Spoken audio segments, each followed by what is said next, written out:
Budget ছাঁটাই এবং বিতর্কিত নতুন শিক্ষা আইনের প্রতিবাদে উত্তাল চিলির রাজধানী সান্তিয়াগো। পুলিশের বাধা উপেক্ষা করেই রাজপথে নেমেছে হাজার হাজার শিক্ষার্থী। সান্তিয়াগোর রাজপথ যেন আজ এক বিশাল জনসমুদ্র। হাজার হাজার শিক্ষার্থীর স্লোগানে প্রকম্পিত চিলির রাজধানী।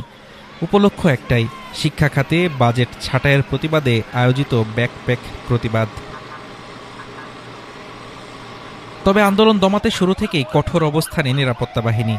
হাই স্কুল ও বিশ্ববিদ্যালয়ের শিক্ষার্থীদের ছত্রভঙ্গ করতে ব্যবহার করা হয় জলকামান। পুলিশ ও আন্দোলনকারীদের সংঘর্ষে রণক্ষেত্রে পরিণত হয় ঐতিহাসিক প্লাজা বাকুয়েদানা এলাকা। হোসে আন্তোনিও কাস্তোয়ের প্রশাসনের প্রস্তাবিত বাজেট ছাঁটাইয়ের বিরুদ্ধে এই ক্ষোভ শিক্ষার্থীদের।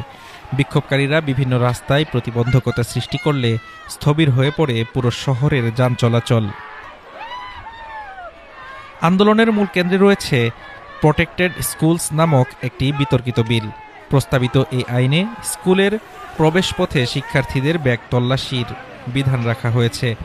শিক্ষার্থীরা একে দেখছে অপমানজনক এবং শাস্তিমূলক ব্যবস্থা হিসেবে।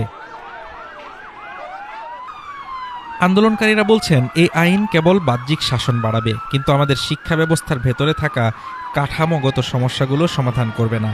এটি শিক্ষার্থীদের মৌলিক অধিকারের পরিপন্থী।